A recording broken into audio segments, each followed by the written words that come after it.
kulanti wanaagsan daawadayaal dhammaantiinba kuna soo dhowaada mar kale iyo barnaamijkeeni sheekada fanaaniinta Soomaaliyeed.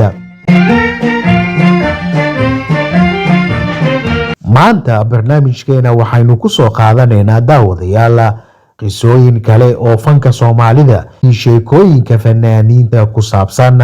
waa qiso aad iyo aad u qiimo badan oo la micno ah ama ka qiimo badan batan laga sheekeeyo ee Canta iyo Cabla ama Leyla iyo Qays.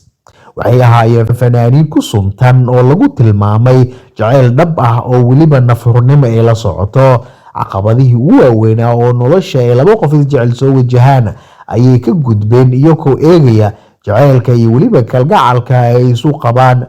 fanaanka weyn ee codka halaasiga kana mid ah fanaaniinta Soomaaliyeed kuwa ugu caansan Axmed Cali Cigaal ayaa isagu waxa uu ahaa fanaan ku suntan jacayl dhab ah iyo weliba kalgacal aad iyo aad u qiimo badan.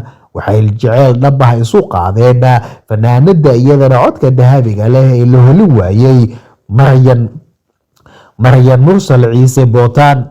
labada fanaan jacaylkooda ugubka ahaa waa ay ka dhabeeyeen iyagoo u noqday jacayl dhaxalgal ah welibana buugaagta ku xardhan lagana sheekeeyo.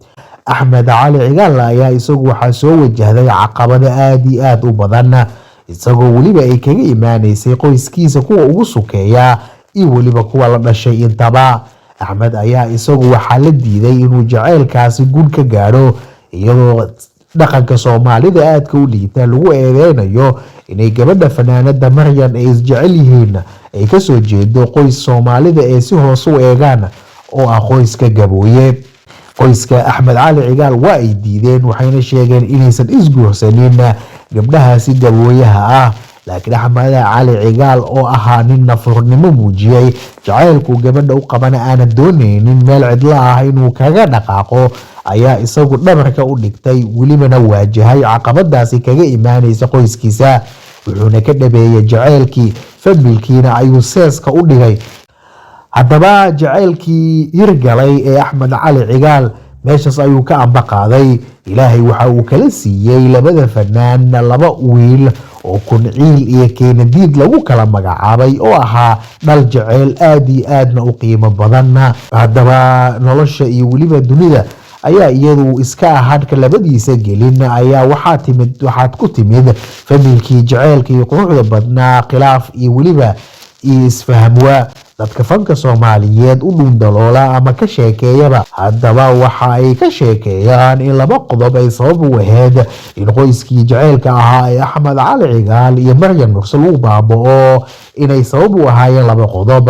labadaas qodob mid ka mid ah waxaa la leeyahay culeyskii soo wajahay ayay u dulqaadan waayeen taasoo ka tiro badatay noloshooduna caqabad ku noqday inay isla sii wada noolaadaan iyagoo welibana awlaad jacayl ku suntanna ilaah uu siiyey oo maanta dhaxal ka tegay ayay labada fanaan iskood go-aan ugu gaadheen ayaa la leeyahay in ay kala tagaan.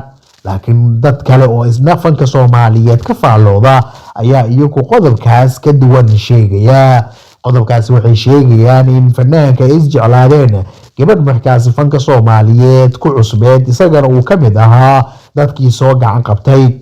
gabadhaasi waxay ahayd allaha u naxariistay fanaanada weyn ee Qadra Daahir Cige.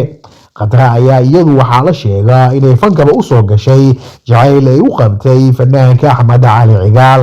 Axmed ayaa isagu jacaylkaasi kadib fanka gelitaankeedii la qabtay la waday welibana la amba qaaday sida ay leeyihiin qayb ka mid ah dadka suugaanta Soomaaliyeed ka hadasha. haddaba jacaylkaasi ayaa waxaa la leeyahay Maryan ka hinaastay welibana ka carootay iyadoo aad iyo aad ugaga xumaatay qoyskoodii inuu soo galo caqabado iyo weliba qalqal. haddaba Maryan ayaa waxay qaaday hees canaan iyo weliba gardhigasho ah.